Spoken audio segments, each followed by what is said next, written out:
Islamabad high court के 5 जजेस ने सीनियरिटी के खिलाफ दरख्वास्त दायर कर दी है। जजेस ने 49 अफाद पर मुश्तमिल दरख्वास्त आर्टिकल 184 की शर्त 3 के तहत दायर की है। दरख्वास्त मुनीर ए मलिक और बैरिस्टर सलाहुद्दीन के जरिए दायर की गई। दरख्वास्त दायर करने वालों में जस्टिस मोहसिन अख्तर कियानी, जस्टिस तारिक महमूद जहांगीरी शामिल हैं। जस्टिस बाबर सत्तार, जस्टिस समन रफत इम्तियाज़ और जस्टिस सरदार एजाज इसाक भी दरख्वास्त दायर करने वालों में शामिल हैं।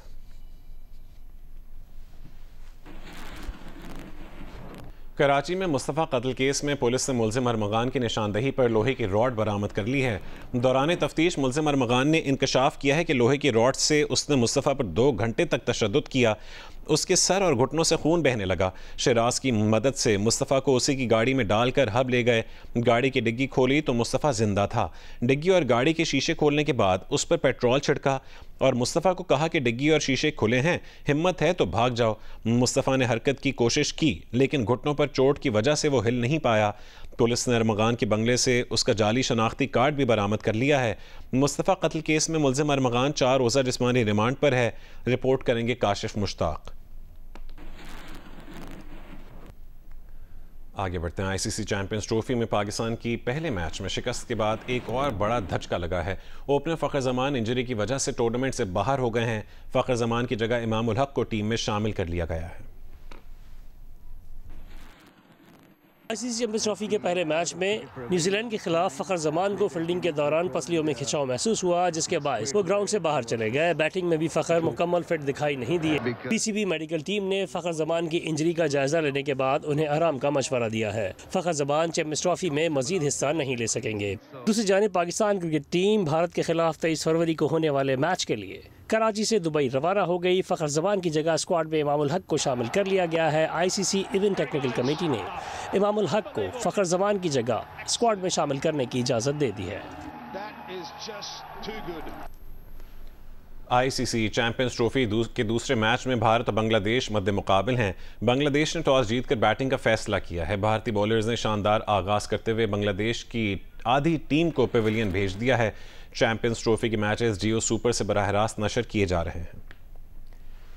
आईसीसी चैंपियंस ट्रॉफी में पाकिस्तान के पहले मैच में शिकस्त के बाद एक और बड़ा धचका लगा है। आईसीसी चैंपियंस ट्रॉफी दूसरे मैच में भारत और बांग्लादेश मद्दे मुकाबिल हैं। बांग्लादेश ने टॉस जीतकर बैटिंग का फैसला किया है और भारतीय बॉलर्स ने शानदार आगाज करते हुए बांग्लादेश की आधी टीम को पेविलियन भेज दिया।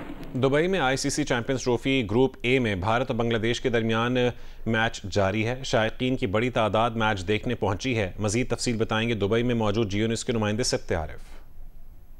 जी, दुबई क्रिकेट स्टेडियम के करीब ही जो है वो फिजिकल टिकट्स बॉक्स भी कायम कर दिया गया है और यहाँ पर शायकीन की बड़ी तादाद है। कुछ लोगों को टिकट मिल सके हैं, कुछ को नहीं मिल सके हैं, मायूस भी हैं, और जिसको टिकट मिल गया वो यकीनन स्टेडियम के अंदर, और जो बाहर रह गए उन्हीं से बात करते हैं। भाई, टिकट मिला आपको या नहीं? नहीं मिला भाई, टिकट 250 दरहम बोलता है, लेकिन हम लोग ऑनलाइन में देखा 75 दरहम, ऐसा नहीं होना। बस वो लोग बड़ा मैच है तो बड़ा महंगा मिलेगा ना? पूरा सिंडिकेट है, बस सिंडिकेट भी चलता है। टिकट नहीं मिला ना, टिकट बहुत ज्यादा है।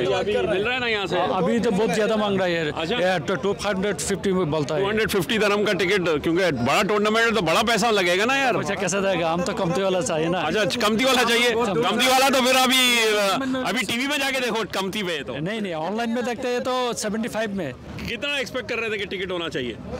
100। अच्छा, 100 लोग एक्सपेक्ट कर रहे थे कि भाई 100 दरहम का टिकट होगा, लेकिन यहाँ पर टिकट्स बड़े महंगे मिल रहे हैं। लेकिन शायकीन का जोश खोश बरकरार है और टिकट्स के लिए यहाँ पर कतारें लगी हुई हैं। ये टिकट्स इंडिया और बांग्लादेश के मैच के लिए भी है, इंडिया और न्यूजीलैंड के मैच के लिए भी है, और शायकीन क्रिकेट यकीनन टिकट लेंगे तो मैदान में जा सकेंगे। आईसीसी चैंपियंस ट्रॉफी में कल जनूबी अफ्रीका और अफगानिस्तान की टीमें नेशनल स्टेडियम कराची में मद्दे मुकाबिल होंगी। अफगानिस्तान टीम ने आज ऑप्शनल ट्रेनिंग सेशन में हिस्सा लिया है, जबकि जनूबी अफ्रीका फ्लड लाइट्स में ट्रेनिंग करेगी। तफसील बताएंगे अतीकुर रहमान।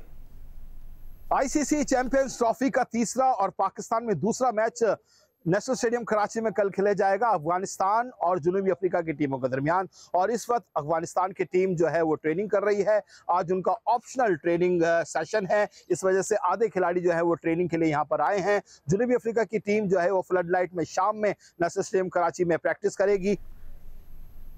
अभी वक्त हुआ है ब्रेक। मियां अस्पताल लाहौर में लिफ्ट गिरने से 3 नर्सों की टांगें फ्रैक्चर हो गई हैं।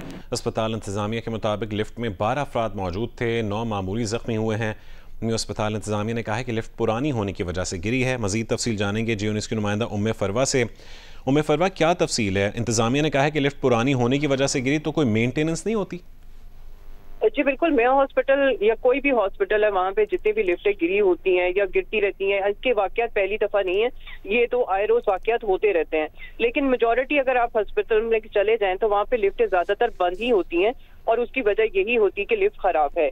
और ये हड्डी वार्ड की जो मेयो हॉस्पिटल की लिफ्ट गिरी है, इसमें 12 अफराद सवार थे, जिनमें ज्यादातर हेड नर्स और इंचार्ज नर्सेज थी, और वो भी ये बच्चा मेडिकल यूनिट 1 की थी, और इसमें एक स्टूडेंट और एक अटेंडेंट भी शामिल था।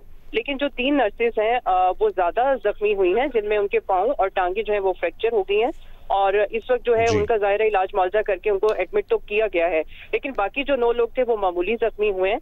और इस हवाले से जो महकमा सेहत की जानिब से अभी एक और रिपोर्ट सामने आई है, उसमें यह है कि एमएस को वाकई की इंक्वायरी का हुक्म दिया गया जारी है। बहुत शुक्रिया उम्मे फरवा अपडेट करने के लिए।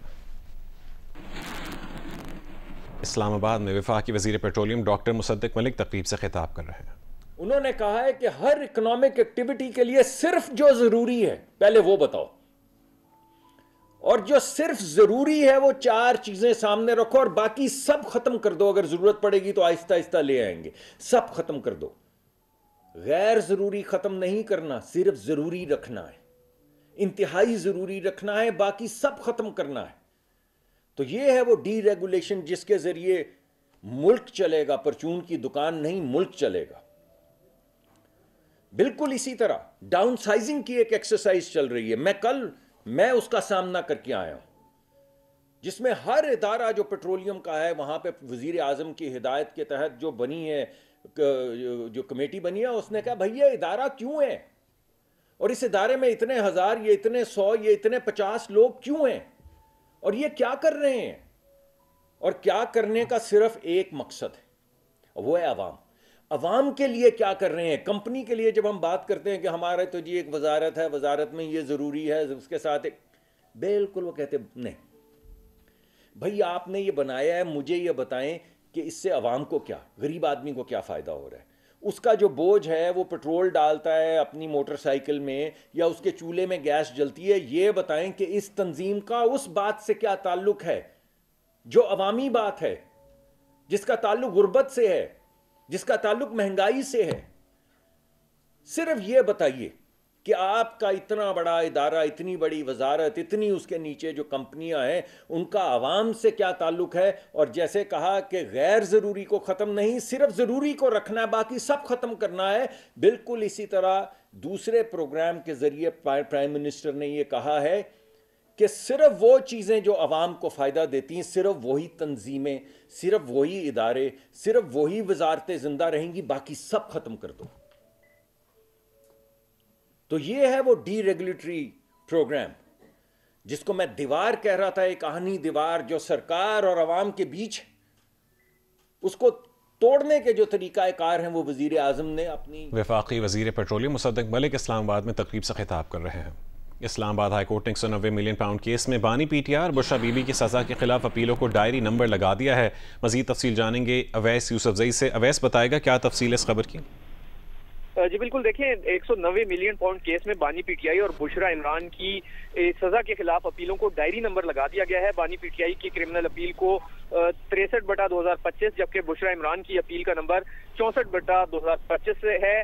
बानी पीटीआई और बुशरा इमरान ने अपीलें इस्लामाबाद हाई कोर्ट में दायर की थी, जिन पर एतराजात लगा के वो वापस कर दी गई थी, जिसके बाद एतराजात को दूर करके 27 जनवरी को दोबारा ये अपीलें दायर की गई थी, जिन्हें डायरी नंबर अलॉट किया गया और इसके बाद अब फिक्सेशन का मरहला आएगा।